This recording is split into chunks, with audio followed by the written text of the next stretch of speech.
name is Sharron Kivisi. I am a social worker by professional, possessing 10 years of working experience with a background in child protection, safeguarding, and sexual and gender-based violence in development and humanitarian setting. And I can say I began my career journey back in 2009 as a social worker in one of the development centers in a slum called Kangemi. And basically what I was doing there is enrolling children to the Compassionate Center and also conducting home visits and school visits. From there, I moved to, still as a social worker, to St. Joseph the Workers. And at St. Joseph the Workers, I was working with the internally displaced people who were affected by the post-election violence in Kenya in 2007. And I was offering psychosocial support to children and the parents, and also enrolling the children to schools and ensuring that the parents have been supported in income-generating activities. And I moved to Children Kenya. This is 116, a toll-free line as a telecounselor, and was offering counseling to children whose rights have been violated in Kenya. And here we're working closely with the government, that's the sub-county children officer, in ensuring the safety of the children when we receive a case, and also placing children in safe shelters. I moved to Kakuma refugee camp in 2014 as a deputy child protection officer.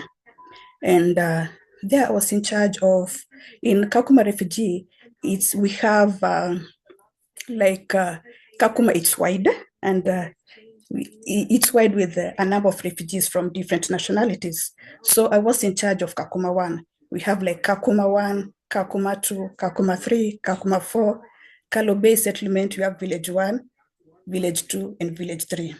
So I was in charge of Kakuma 1, handling cases of children, ensure that children who have come from the country of origin with their parents, without their parents, the unaccompanied minors are being placed in foster care, and training parents to become foster parents, those who are willing.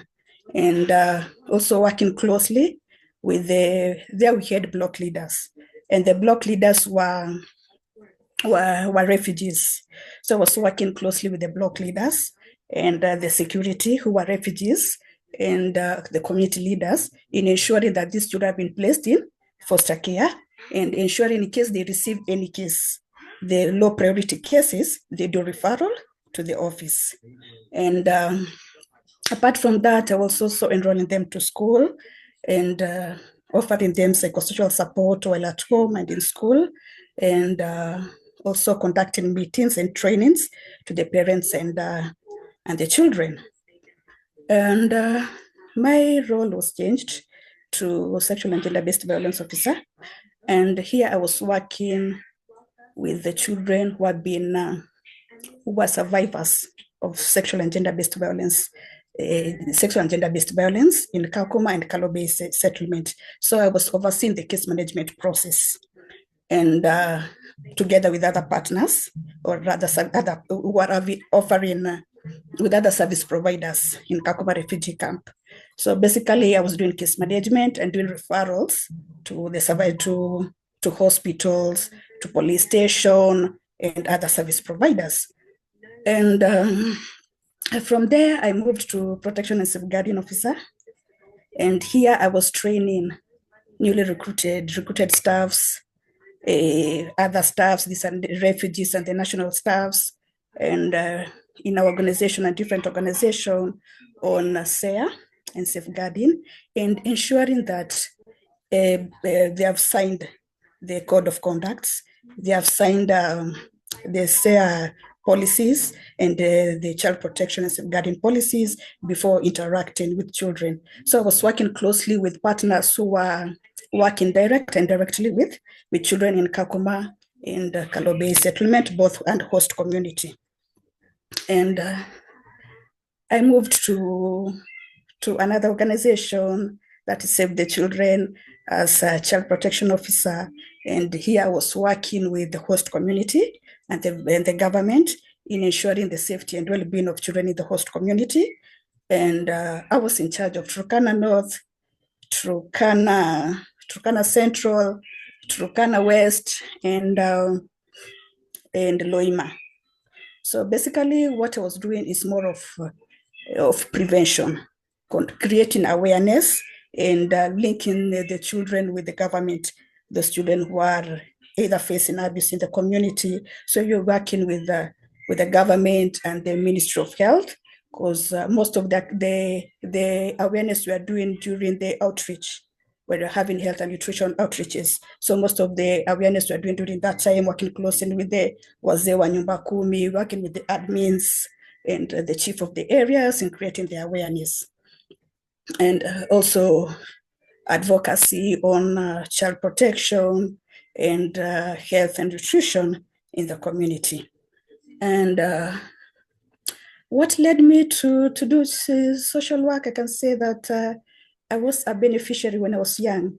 I was a beneficiary of Compassion Center, Compassion International, where I was supported in my education. They ensured that I went to school. They ensured that I've received scholastic materials and supported me and my family in any other need that we wanted that time.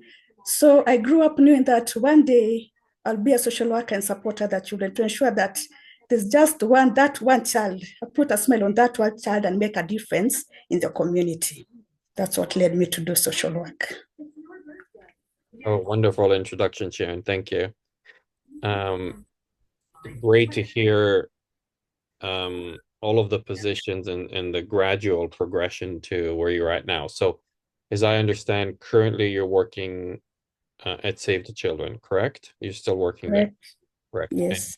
And your title is, can you again say your title there? It's the Child protection officer. Child Protection Officer. Okay. And so as a child protection officer there, you said largely it's working with community and community on behalf of government and the NGO to educate about child protection. Yes, to create awareness and empowerment on child protection and safeguarding. Got it. Okay. So can you tell us how do you do that? Can you walk us through a typical day of in how you actually do what you just said your title is? Okay. On my typical day is I'll first have a meeting with the Directorate of Children's Services and the Sub-County Children Officer to map the area that we're going to create awareness. So after having a meeting, we map the area, then the topics are going to talk to the community and the children. So in each and every sub county, we had child-friendly spaces, a tent that UNICEF donated. So we use the tents as child-friendly spaces where the children will come, the parents will come, then we have a talk. We talk to them about if it's a topic of to do with sexual and gender-based violence, the referral mechanism, we'll take the parents through all that. If it's a topic to do about education, the importance of education, parenting skills, discipline, we'll take parents through that. And we'll do it like in a week, we'll do it like 2 times a week. Yes, you say we are going to this area, we're going to train on this topic, like we will do it on Wednesday, then we do it on Friday with different participants. And then we'll do when there were outreach services, the nutrition outreach services, we'll ride on that and go and create awareness on child protection, safeguarding, and sexual and gender-based violence. And here we'll just, because when you go to an outreach site, the community is there, the area chief has mobilized people. They are there, they've come for health treatment. So we take that time to create awareness to parents on the importance of education, the referral pathways, and also parenting skills. Okay, thank you. And if it's okay, can you So so I'm hearing you talk about um the serving or the mapping of the area. And before we proceed, you're in Kenya. You've mentioned that, correct? Yeah, Mhm. I Yeah, didn't yeah, I'm in Kenya. I didn't specifically ask you. Mhm. Um, the areas that you work in, are they rural areas? Yes, there are rural areas Okay. where there is no network. No network. Got it. No network. So Rural UNICEF, areas, so this the is where places of UNICEF sets security. up. Pardon? These are rural areas where UNICEF sets up camps. They've set up tents. A tent. Okay. Yes, tents, just a tent to be used as a child-friendly space in different areas. Like we have one in Turkana North. In Turkana North, you can get the 10 tents where health and nutrition services are being done. So we place the tents there for the children to receive services. When the children have come for the health and nutrition services, we also take that opportunity to talk to the children, to make children play because there are recreation kids there, engage the children in art and play therapy, then also identification of cases during that time. Because when they are very far, where the county, where the offices for the director of children's service is, and where the people are in community, it's a very long distance. It takes Yeah, like so 6 hours for them to reach there. for So them we are to taking reach, services so to the so community I see. So how long does it, do you live in the area or you have to travel to these distant locations as well? to travel to the location. Like I live in Lodwa, and just the services I'm taking to Turkana North, that's a different area. I'm going to Turkana Central. It's a different How area long is that? How long is uh, that? like in Turkana Central, I'll use like 3 hours. When Okay. I'm going to like Turkana North, it's a 6 hours journey. When I'm going to Lima, I'll use like 3 hours. When I'm going to Turkana West, I'll use like 2 hours. And do you drive? Do you have to drive to these locations? Yes, not personally, but the organization driver. Okay, I understand. So they set up tents. Now, these are the target audience or the target service users are Kenyans. They're not refugees. No, they're Kenyans because now this is the host community program, and we Okay. have the refugee program. So the refugee program is in Turkana West. Okay. And Yes. the refugees, maybe a little bit about the geopolitical situation right now. Where are these refugees from, and what are they fleeing currently? Currently, the refugees, like now, there's an influx of people from DRC, Democratic Republic of Congo, Okay. and South Sudan and Sudan, Okay, and few from Rwanda. I see. Because Yes, but there's compared to 2014, there was an influx from South Sudan and Sudan. But for now, the refugees that are being received are from DRC, Rwanda, Sudan, and South Sudan. okay, okay, Yeah. okay. So back now to the other area where you're working with the Kenyan population. So so as I understand, they come for other services like medical and so on, and then you take the opportunity in the child-friendly tent to educate families and children about child protection. Yeah. Specifically, you said exploitation, sexual exploitation, and gender-based violence, correct? Yes, and also positive parenting and discipline, and on the importance of education, because in the host community, most of the children don't go to school.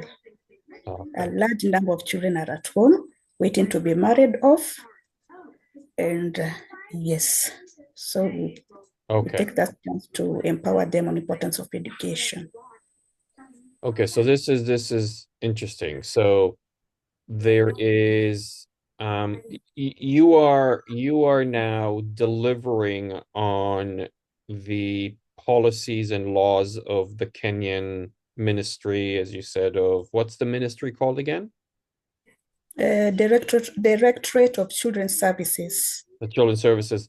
Mhm. There is I'm sure I've spoken to other I've interviewed other people from Kenya. So there are laws about child marriage. There are child protection related laws, Mhm. right? Okay, so these are um you said small villages, small communities out in urban area, rural areas where you now have to go and educate about these issues and laws. How do you do that? First of all, where are they aware of these laws? Are they familiar with them? And if they're not, how do you engage with the community to start that conversation? And what are some of the challenges that you experience? When you talk about the child protection policies or a Kenyan law in line with child protection, the community is not aware. And how we go about it, we go through the village elders. Like in every community, there's a village elder and there is a chief and there is a ward admin. So we go through them, we talk to them and explain to them why it's important for the community to know about these laws.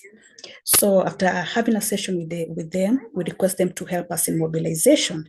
When they have mobilized the community and the target audience, because mostly when we want to talk about the law, we'll focus to do with the parents, the teachers, and then go to the children.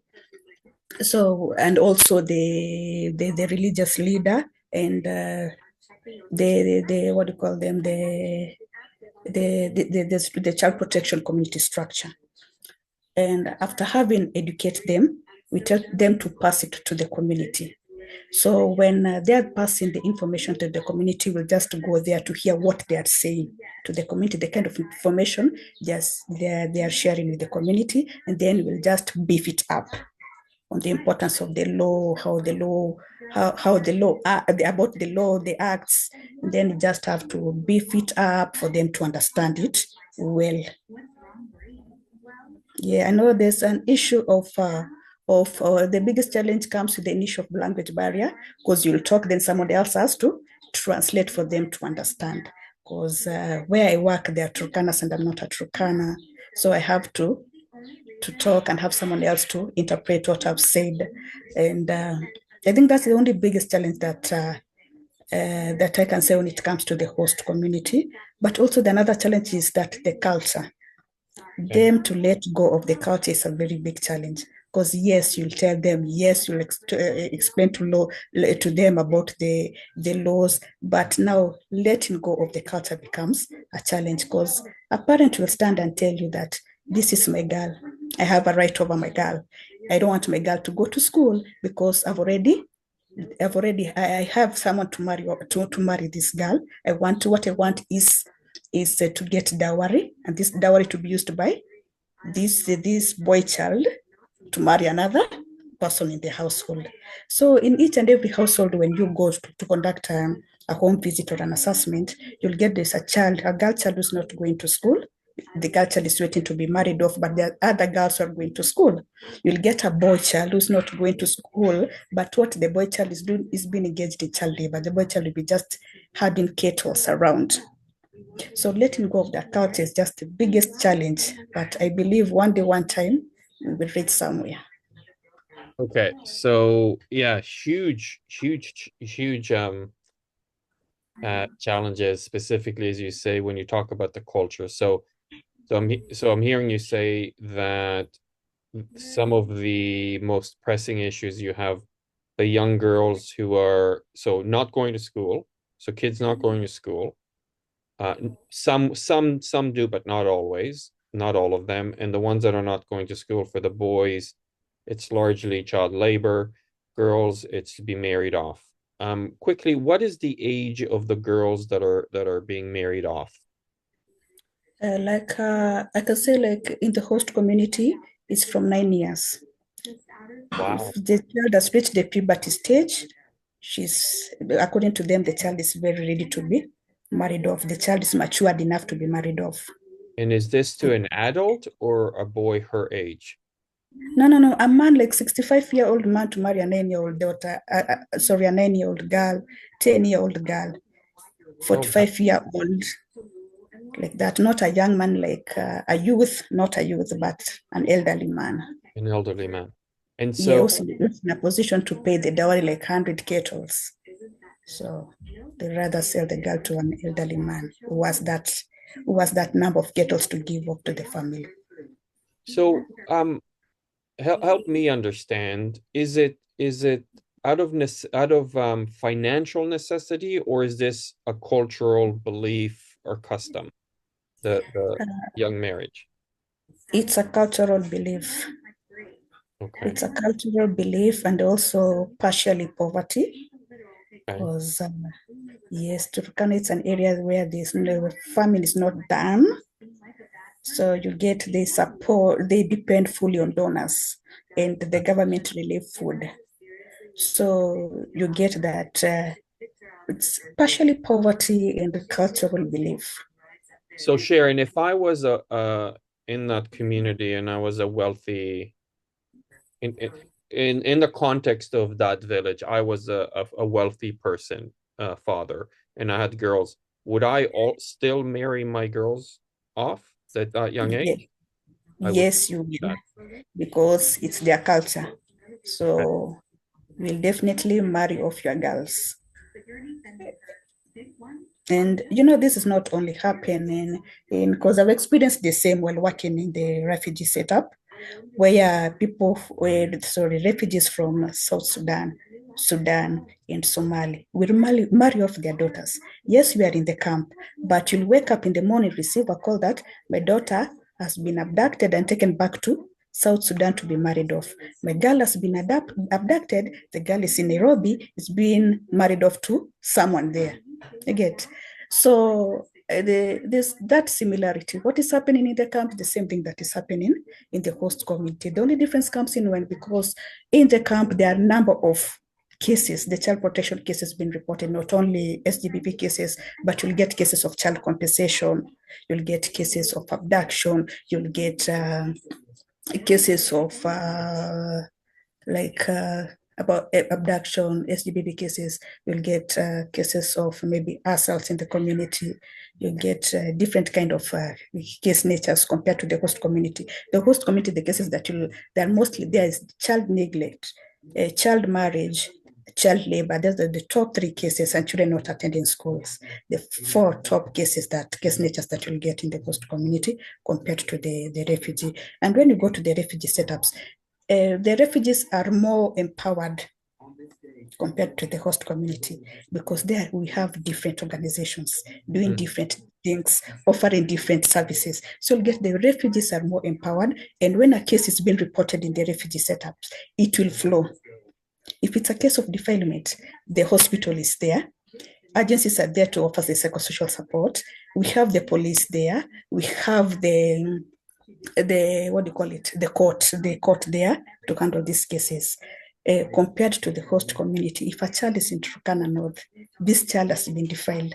This child, yes, will receive medical services, but these other services, the child has to come to Mm. to Lodwar town to get these other services. You get so, and most of these cases will just be underreported because to them now they have just normalized everything like this child has been defiled, let us marry off this child to this person who has defiled the child, let's settle this matter at community level. So you'll get there are so many kangaroo courts Mm. in host community where cases are being solved at community level, the cases are not being reported. At the end of the day, this child has not received maybe any medication, any counseling. So the child will think that this is something that is normal. If I'm being defiled, they will sort of the community. My father will be given 5 goats and everything is okay. I'll be married off to this man. Like that, like that.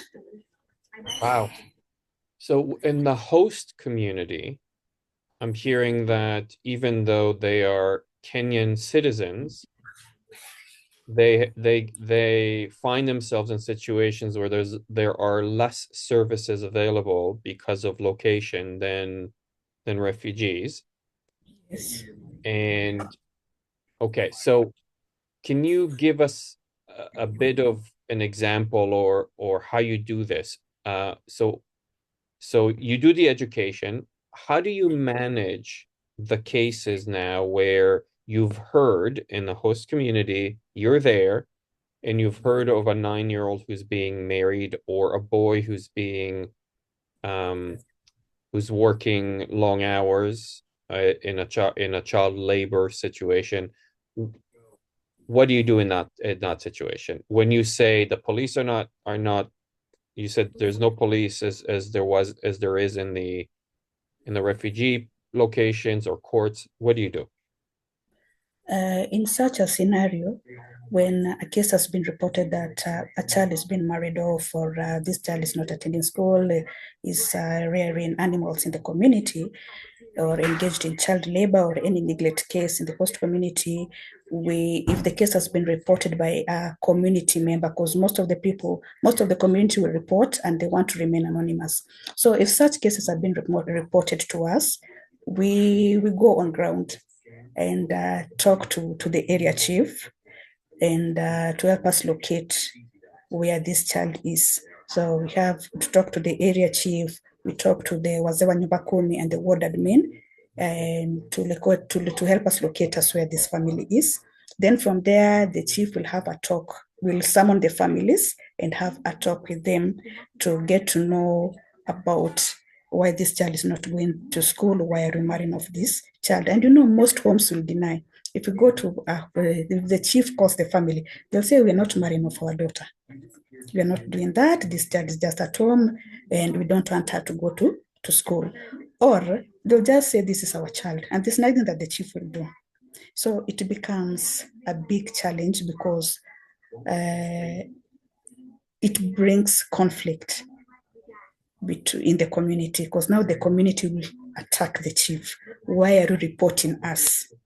The community will attack the wazee wa nyumba kumi, will attack the ward admin. Why are you reporting us? This is something that we can do it in the community silently without maybe the director of children's service, without reporting us to the director of children's service, without reporting to the sub-county children officer, without reporting us to any organization. So it becomes a very big challenge.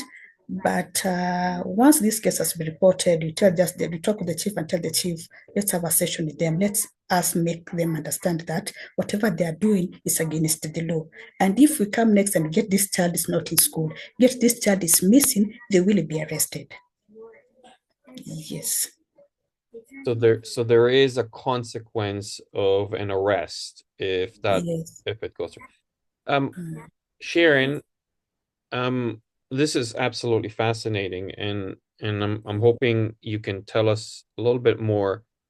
So now I think I understand a lot better your emphasis on education. So I can imagine how hard this is when you're trying to educate or work with a chief in a community where this is part of their culture. This is just how we do things. How do you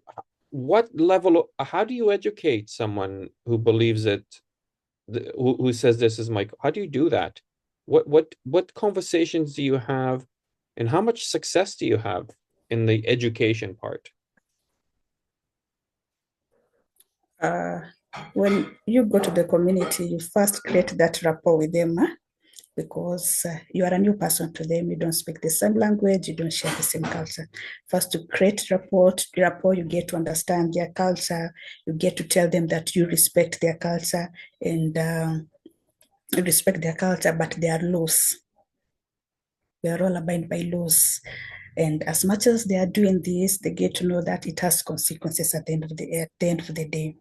So it's a very big challenge, but we take them slow by slow, step by step, to make them understand.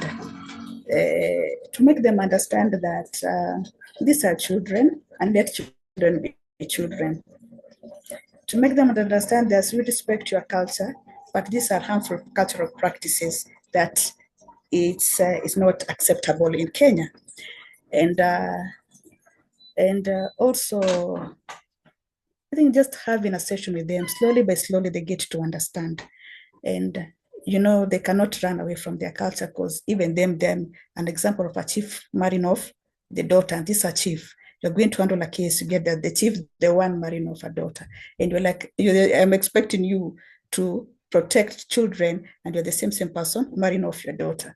So I think it's a challenge, but we take them, we just step by one step at a time for them to understand. We educate them because every time when we go to the community, we have to emphasize on the importance of education, to let the children go to school. Emphasize even the chief. There this adult learning education. You are a chief, go to adult learning education. You'll be educated on 1, 2, 3 for you to understand why we don't want you to practice the harmful cultural practices.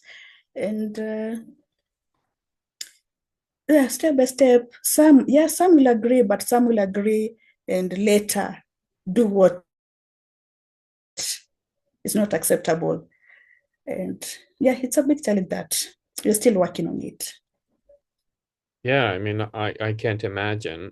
And now, can you give us, you've mentioned a culture, different culture and different language. Can you give us a quickly explain to the audience, because you are still within Kenya, so I live in Canada. If I go to a small town in Canada, it's still they speak English, and but what's different in Kenya that you have to bring an interpreter? Can you give us just quickly explain that to people? Sorry, can you repeat the question? I'm asking about you. You've mentioned how you in these small communities they have different cultures and different language. Um, Mm. but you're still living in Kenya. Can you explain that to the audience why that is? So, for example, in I live in Canada, and if I go to a small town in Canada, they're still going to speak English and I can communicate it. But what's different in Kenya that you have to bring an interpreter and it's a different culture? In Kenya, we have 47 tribes. And within the 47 tribes, we have, they have different cultures. And, you can get from Samburu in Kenya, the Turkanas, the Maasai, the Rendiles, the semi-arid areas. Their culture is similar. And what's different is just the tribe, how they speak, their language, but their culture is similar. But when you move to the Bantus, we have our own culture, and our culture are similar.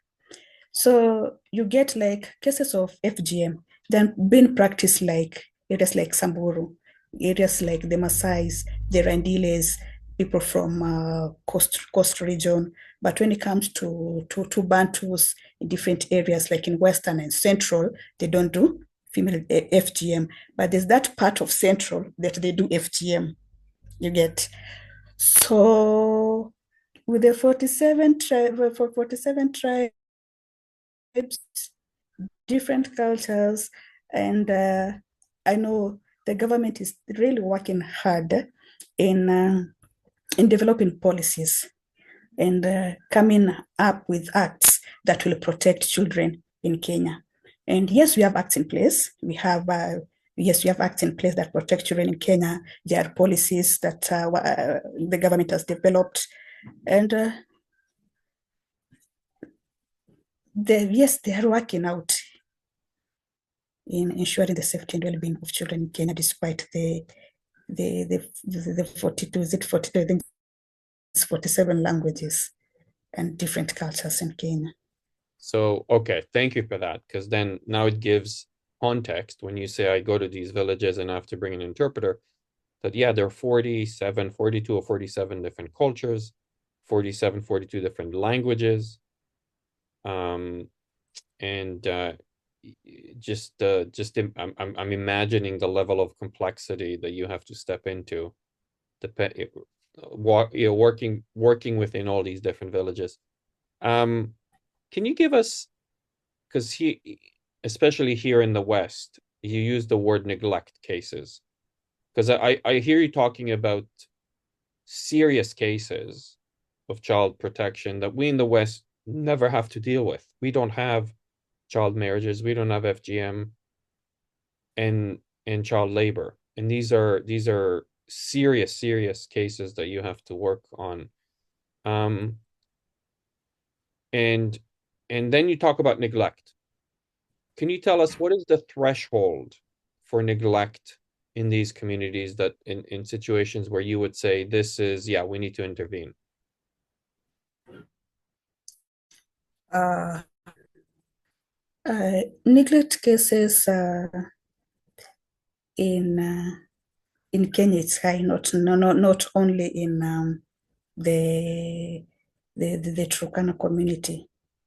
Neglect cases in Kenya it's very high, and where parents have failed to take up their responsibilities, and you get that's why you have a huge number of children in Kenya not attending school. A huge number of children in Kenya are in the streets. A huge number of children in Kenya are doing labor work. So, where parents have really failed their responsibility, that's why you see in Kenya, uh, most of the time we are advocating for the parental skills, positive parenting, because parents have failed, and yeah, which has led to their failed, which has led to child neglect. And that's why we get most of these children are in the streets. Most of these cases of defilement, we get that the mother went to, the parents were not at home, the child was left. This child is either disabled, the child was left alone with nobody to take care of, and the mother went, the parents are somewhere either doing house chores to people, or either they have gone to the market and leaving children unattended to. So that's why there's that high number of, you receive this high number of cases in Kenya. What are the stressors for families that you've mentioned now, where there's the lack of parental care, but what are the stressors? And maybe this is a general question. So for instance, in certain areas in the West, let's say in the US, when I talk to workers, they'll tell me we have a bad problem with fentanyl drugs, where parents use drugs and then they neglect their kids. What is leading to neglect? Is there something that's happening in socially, or the stressors that are causing that in Kenya? Yes, what is leading in Kenya, leading to neglect cases in Kenya is you get most of the parents are drug addicts. You'll get most of this when you're looking for a parent, you have received a case of neglect, you go look for a parent, you'll get this parent in a, I'll say in a drinking den, or where they brew illicit, where they are doing brewing illicit alcohol. That's where you'll get the parents. They either they're preparing that alcohol, illicit alcohol. Illicit alcohol is not like these other alcohols that they are. These are fermented alcohols. They have not been processed. Like I give an example of Tusker. They're not been processed like Tusker. These are local alcohols. So you get most of the parents are either they are brewing it or they're the ones making it. And apart from there, from that, you'll get the same parents are either selling bang in the community. So they have those dens that they'll go and spend most of their time instead of caring for the children. And some, we can also say poverty plays a role, because you'll get, if you ask a parent, why did you leave your child unattended? The parent will say, I went to look for employment so that I can come and feed my family. So poverty also plays a role in it. Yeah. Okay. So poverty, um, drinking, and drugs. Um, Mm. wow. So, is there, can you maybe give us, or talk about a recent case that you worked on, one where you can bring it all together for us and talk about a case and how you dealt with it, how you managed it um, within a small village.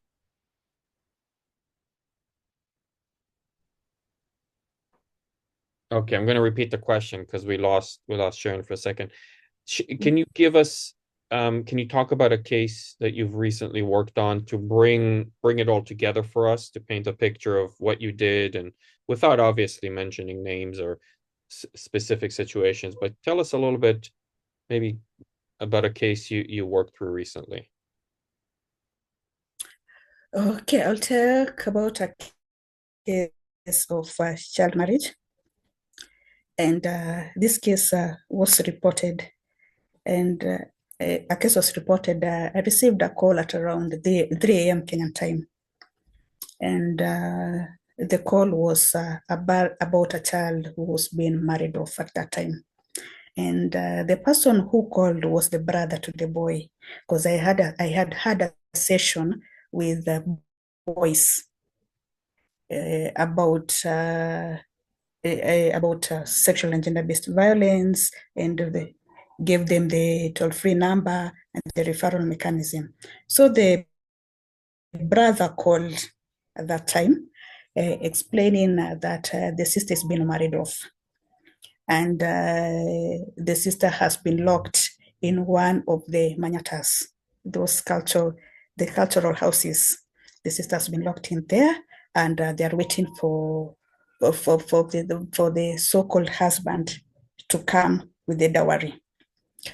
And I told the boy to stay calm. We're gonna work on the case and see how we're gonna rescue the sister. I called the area chief to know if he's aware of the case, and the chief told me that he's not aware, and nobody has reported such an incident to him. So the chief told me, let's work, call the police, alert the police. We get a vehicle, we go to that homestead to see what is happening. So the chief said that he will go first to see if there's any celebration or ceremony in that household. So he went and called back and said their preparation from what he has seen, their preparation for the girls to be married off, people are there, food is being cooked. And I told the chief, okay, so let me prepare the police. We come to rescue the child. And we went with the police, entered the compound, and people started running away. So in that process, we took the girl, rescued the girl, and placed the girl in a safe shelter. And at the safe shelter, the child was being taken through psychosocial support, and the mother and the father of the homestead were arrested. And as the child was going through psychosocial support, the parents were arrested, and they were arraigned in court. And they were arrested, and they are still in jail. And they're still in jail because they were released on bail, and then they were arrested. And so they're still in jail, and the child is still at the rescue center, or rather the safe shelter, because now the stigmatization in the community. So the girl cannot go back to the home because they feel this girl is like a curse to them. This girl will bring bad luck to them. This girl has sell out the parents. Now the parents are in police custody. So the community are not ready to welcome the child. We talked to the other family members who are ready to stay with the child so that we can integrate the child with the family, but they are not ready. No relative wants to stay with the child. So we are looking for a foster care where this child can go and stay, because she cannot stay in a safe shelter for more than 6 months. Yes. How And I can it, give another scenario. Sharon, before you talk about the other, it's to me, it's unbelievable how the impact is on the girl herself. Not only was she married off, Mhm. but the consequences of that now she can't come back to her community. They won't even accept her back. Mhm. And that is, I can't imagine how devastating um It is.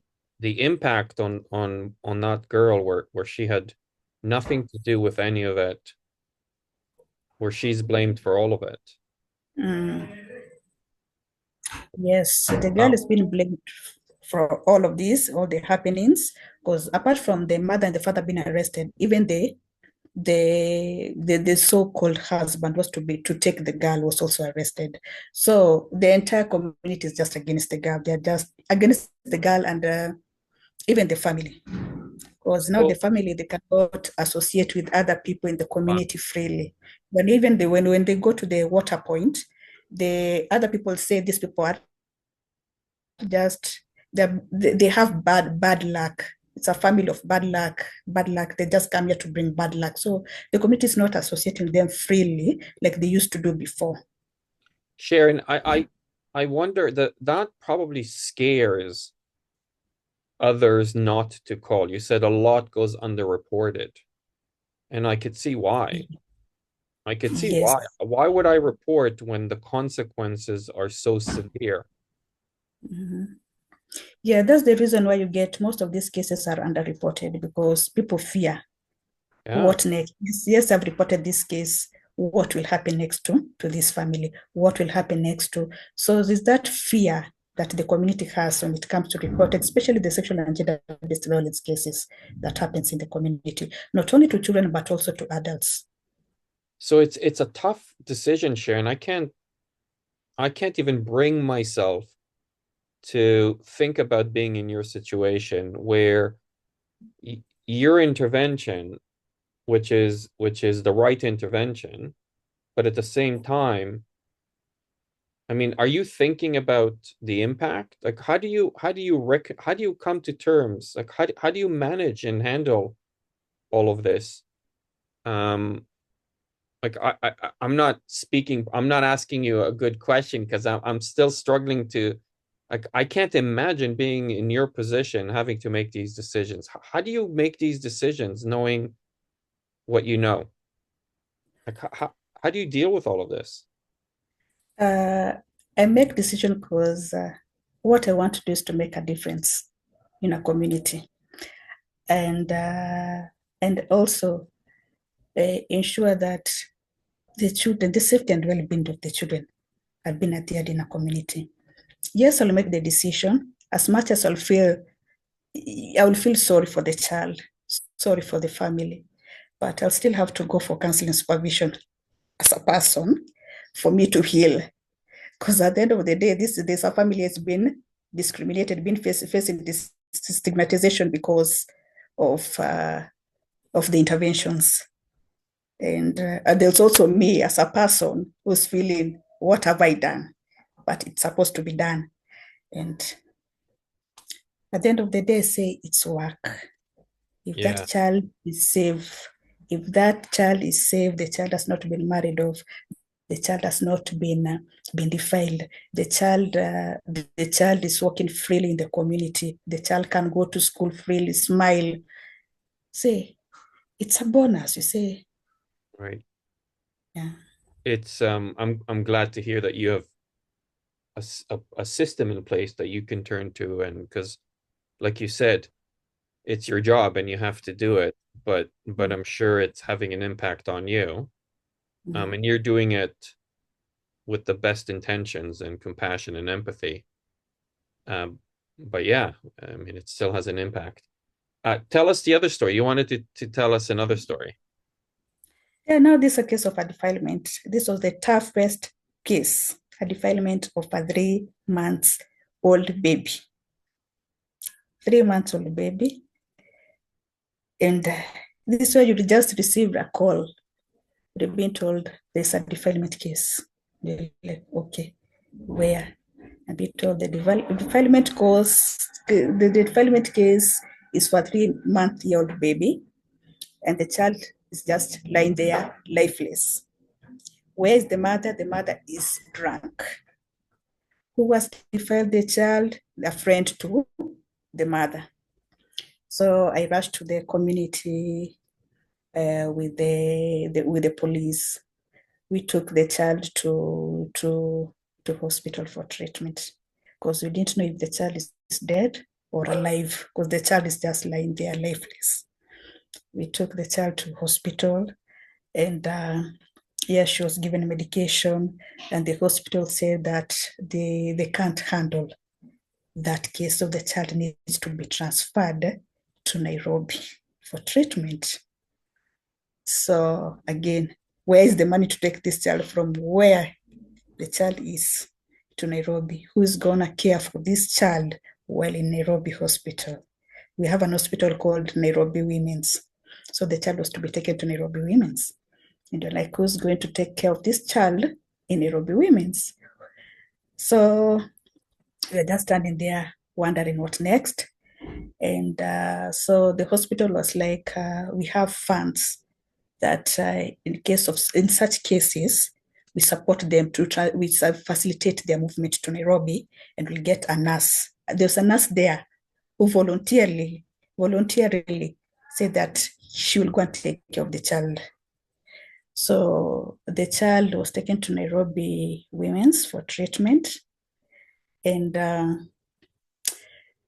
I think the child was so damaged in a way that even the doctors at Nairobi Women's were like, now, where's the mother of this child? The mother's been apprehended. Where's the perpetrator? The alleged perpetrator is in police custody too. And the doctors were looking at how this child can be helped because this child was literally damaged. The child cannot eat. The child's organs, the organs of the child were damaged. So the doctors were really trying to see how then. So they had to insert pipes to help the child to eat, the child to go to the toilet through the pipes. I don't know how they're called in medical term, but that's what the condition of the child. So the child stayed for almost 6 months while undergoing treatment, and she was later brought back. But now, who's to take care of this child? Will you take the child back to the mother? This a 3-year-old child. At least now she came back when she was around 9 months, and you're looking, you can't offer psychosocial support to that baby. She's too young. Now, where will you going to take this child? Will you place the child to a rescue home? Will you place the child to a safe shelter? And what about the other kids who are left at home? So we had to take all the kids, those who were left at home when the mother was detained, plus this young child. They were placed in safe shelter as we were looking for a person to take care of them. And fostering a family size five children in a home is a very big challenge. Both of the foster parents will say, no, that's a big number. So the family has been in safe shelter, considering these are very high priority case. Discharging them from safe shelter we need to have so many ad hoc meeting to see what's next for this family. And the 3-year-old child, she's still growing, but in pain because she's in and out of hospital. And that's one case that really weighed me down as a person. Yeah, it really weighed me down as a person, but as I said earlier, it's work. You have to, I'm these are the listening. challenges. I'm listening to you, Sharon, Hmm? and I'm listening to you, and I'm thinking. So I did child protection here in Canada a long time ago, but I'm hearing you talk about doing child protection in Canada, and I'm thinking, man, wow, the level of the strength that you have to have, the abilities, Mhm. the intelligence, the wisdom, the compassion was 100 times more than what I had to do. Given what you have to deal with, um, which to me it's unimaginable that you're in these situations where you're making these decisions. So I'm just want to say, like, wow, I'm amazed. I'm in awe of you doing this work. Um, I don't know what else to say. I'm wondering, are there any bureaucratic systems that, get in the way, barriers? I'm hearing that um, services is an issue, location, right? These communities are. How long was for example, for this 3-month-old, how long would have been the drive from where you were to Nairobi, to the women's hospital? Uh, according to like either 15 hours drive. Wow. 15 hours drive. But yeah, it's 15 hours drive. But luckily, they were booked a flight. Okay. Using a flight is 1 hour, 30 minutes. But by road, it's 15 hours flight, 15 Okay. hours drive.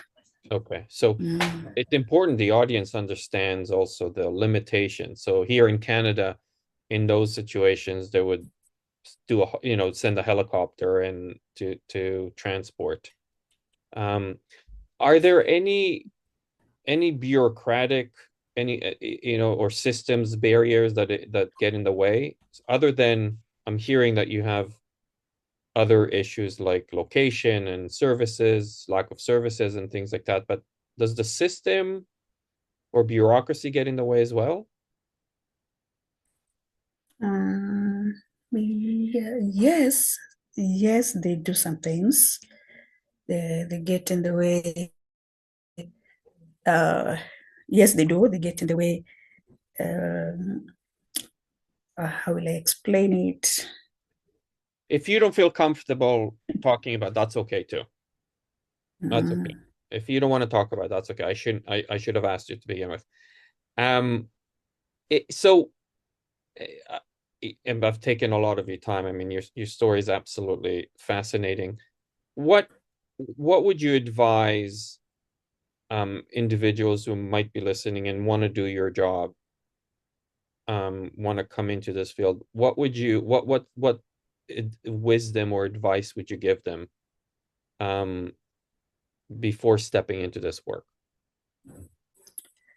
My advice will be uh, when they step into this field, you need to come to the field with the social work principles, in a way that yes, you will receive many cases. They will weigh you down as a person, but you need to step in with the social work principles. Just have empathy, have confidentiality when handling cases of minors, get consent and assent from the parents and the children, and be ready to assist at any given time. Be there in case of any emergency.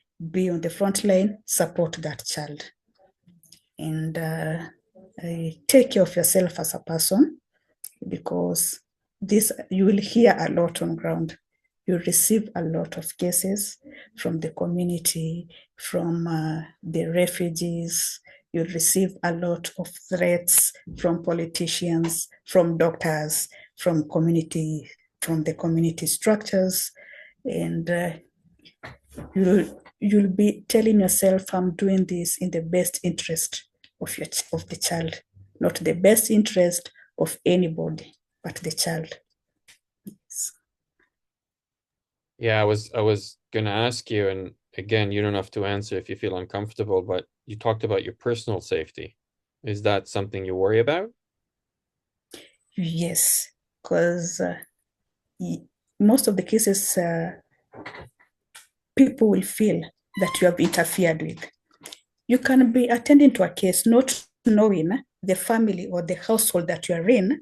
It's maybe they are related to either a politician, they are related to a superior person, they are related to a doctor somewhere who can tamper with the medical results of the child. So your personal safety comes first. You can go to a homestead and they attack you. I can say there's a time I can give an example. There's a time I went to a homestead to conduct an assessment. As I was talking to the child, it was a case of a child. The father wants to marry off this girl because the father had received the dowry when the child was born. So this child was already somebody's wife. So they were waiting for the child to reach the puberty stage and the child to be taken back to the country of origin. So I'm there conducting an assessment. And the father was not at home. It was just I, the child, and the community worker, and the mother in the homestead. All of a sudden, the father appeared. They all ran. I was left alone there and was like, okay, what is happening there? The father just took a stick in the compound and tried to hit me. So I had to run for my safety. And I'm in somebody's homestead. I can't even remember if the gate was, I came from the right or the left, because that confusion, the child has run away. The mother is nowhere to be seen. The person I was with, the community member, has disappeared. I'm like, okay, what's going on here? This language barrier, this person is speaking Arabic, and I'm like, okay, what am I supposed to do? So I had to ask for forgiveness, like, I'm sorry, I'm not. And then I ran away. So when I was I met with the girl and was like, my father, or somebody has told my father that you have come to conduct assessment, you have come to pick me from this place. So I'm here again outside with the girl, and I'm looking at how safe is this child when she goes back to the homestead. So I had to call for an ad hoc meeting to place this child in a safe shelter as I continue with my assessment and the child to receive the psychosocial support. It's not something that has happened once. These are the things that they are there when you go to conduct assessment, especially when a case has been reported and you're there in the field. I can also give an example. I was just walking in the field. I'd gone to take a child. This child has not been going to school, and was told by the head teacher that this child is not going to school. Can't you go at home to check what the problem is? I went to the community. I took the child. I want to go in the community. We have offices there. So I was taking the child in one of the offices in the community to get to know why she's not attending school. As I was walking with the child, it was a narrow way, a path that is very narrow. Three men, all of a sudden, there were three men in front of us. When I turned back, there are other three, and the question they asked me, where are you taking this girl? So I had to tell them that I'm going the girl to the office to give the girl scholastic materials to go to school. And they gave us way. We went. Upon reaching at the office, we just heard the stones had been thrown. Stones have been thrown, and women are making a lot of noise outside. So the security came and told me that we have women at the gate throwing stones. They want their girl. So I was like, well, let me call the police to come rescue us, because there are many, and I'm the only one with this girl and the security. So we called for rescue. The police came and they dispatched the women from the offices. And I told the police to request the mother of the girl to come inside the office. I want to talk to the mother. So the mother was like, I'm not coming. This is not, the father of the child is the one who makes decisions and not me. So I'm not coming to talk to you. I told the mother, okay, let the father come. The father came in with extra 5 men. And I'm like, okay. I only wanted to talk to the father. And they were like, whoa, we are the elders of the community. We are the elders of this community. We want to get to know where we are taking this girl of ours. I was like, no, I'm not taking the girl anywhere. I just wanted to know why the child is not going to school. And they wanted, if the problem is scholastic materials, I was to give the child scholastic materials and the child to report tomorrow to school. Because I was told this child, they have been preparing the child for marriage. So yes, I had a lengthy talk with them, but we didn't come into an agreement. And I gave them back their daughter, because now I was like, what will I do here? I gave them their daughter, and I told them, these are the scholastic materials. Let the child be in school tomorrow. So I gave them back their daughter. So the following day, I called the teacher to know if the girl went to school. The teacher was like, no. So I had to look again for police to go to that compound to get to know where the child is not going to school. And the family that day, they didn't want to talk to us. They said that they have nothing to tell us. We have nothing to discuss about their daughter. So I had to get support from other partners. So we had to go to the community, get to have a meeting with the so-called the community elders to get to know why they want this girl to go to school. So the elders came and they said, in the culture, women are not supposed to speak. So I was not supposed to speak in that meeting. Women are not supposed to speak. And I was like, okay, fine. Women are not supposed to speak. Okay, I will not speak. Let the men talk. But I'm here writing and listening. So they said, you're not even supposed to be in this meeting. And they're like, okay, should I leave? Yes, you're supposed to leave. This a man's talk. Men are the ones making decision, not women. So I was like, now we are in Kenya and I'm a child protection officer. I need to be part of this. I will not, yes, I will not speak, but I want to hear what? I want to be part of the discussion, but I will not speak because I'm a woman. I respect that. I will not speak, but let me be part of this discussion. They agreed. And they discussed with other men from other, with other men who are partners. They talked. I was just there writing notes, what they have discussed.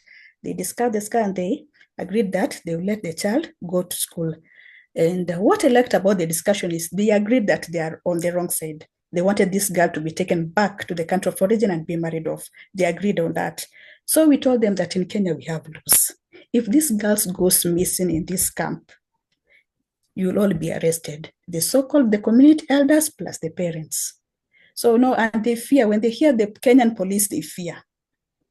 So I told you, all be arrested. So you give us the girl, we take the girl to school. It was a boarding school. And when the child attains 18 years, you're free to do anything with her because she's an adult and she's free to make her own decision who she wants to marry and who she doesn't want to marry. And it was a very healthy discussion. And it was also a turning point for us to ensure that whenever we are trying to any intervention that we want to do in the community, we have to engage the so-called the community elders, the elders of each tribe. You call them, you have a session with them, you talk to them. As much as they didn't want women to be present, I ensured that in every meeting, I'm there, but I'm telling them I'm not going to talk. I'm just here to listen. And that was our agreement. I will not talk, I will listen. But where you'll, anything that will not be in favor of a girl child or a woman, I will speak. And we agreed on that. Anything that's not in favor of a girl child or a woman, I will speak. But you just tell us where the gaps are, where you want us to improve, our intervention affecting the community in any way. As the elders, what are your cultures? And we tell you these are the laws of the Kenya. These are harmful cultural practices. They're not supposed to be practices in any country, not only Kenya. And if you abduct your girls and take them back to the country of origin, you'll be held responsible and accountable for that. We came to agreement with that, and cases of child marriage reduced. But as much as the cases of child marriage reduced, teenage pregnancy, big. So again, we are there back in the community discussing about teenage pregnancy, and they're saying, it's you people who told us not to marry off our girls. Now see what they are doing. And we're like, okay, what next? So we had to come up. My greatest achievement that day is the formation of teenage mother support group, because I came to realize, yes, we are support. Yes, we have the number of teenage pregnancy has gone high, and they are blaming now the agencies. You are coming to tell us to not to discipline our children. You are coming to tell us not to marry off our children. Now see our girls are getting pregnant in the community. So this time I just sat and said, let me just form a teenage support group where these teenage girls will be meeting and discuss, those who are mothers and those who are not mothers, and tell us what is the problem and how best can we support, because most of the parents will blame us and say that we have created dependency syndrome to these girls. When a girl is pregnant, we are there giving the girl the core relief items. You are there supporting the girl psychosocial support. And yet, according to them, they feel this girl has messed up. But as you are there supporting this girl because she's a child who is pregnant, this child was also defiled for her to be pregnant. So with the formation of teenage mother support group, that was my greatest achievement in 2016-17, because I was able to enroll 65 teenage mothers back to school. And they really performed well in school. And I remember that time UNICEF had to share that story and also the importance of case management, the effectiveness of case management, and also the organization that I was working for during that time. And it's a journey. When you Oh, talk of social work, it's a journey. it's just it's again to sit here having done the job in the West and hearing you talk, it's a completely different approach, responsibilities, um, and I'm hearing the level of courage that you have to do your job is unbelievable. But you also have a lot more leeway. For instance, you saw a need and you said, okay, I'm going to start this group. And you started the group. So it's I mean, requires a lot, it requires wisdom and tenacity to do that. So I'm just in awe of you, um, Sharon. This has been absolutely incredible listening to you. I want to thank you so much. Is there anything else you want to tell us? Anything about maybe that the public doesn't know or needs to know or should know about your job and your closing remarks about what you want to tell us? Mm.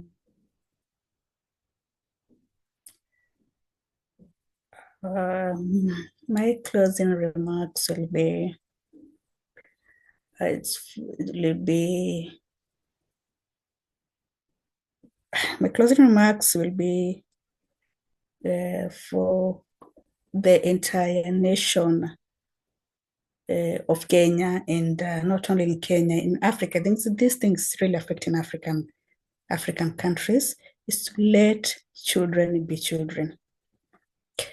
Let children be children, and let children express their views. Let's have that child participation. Let them talk. Them give us, let them develop their own policies when it comes to protection and safeguarding. Children knows a lot. Children they have more information that we think we know, but they know more than us. And just let children be children, let children participate in development of policies, and also let us ensure the safety and well-being of our children in the community, and report cases, report. There are those referral pathways that have been shared. We have organizations that share, train, empower people on the referral pathways. We let the community report the cases, and let the community report the cases. Thank you, Sharon. You're absolutely amazing, and this was incredible, and thank you for sitting for such a long time and talking to us. Thank you. Welcome. You're welcome.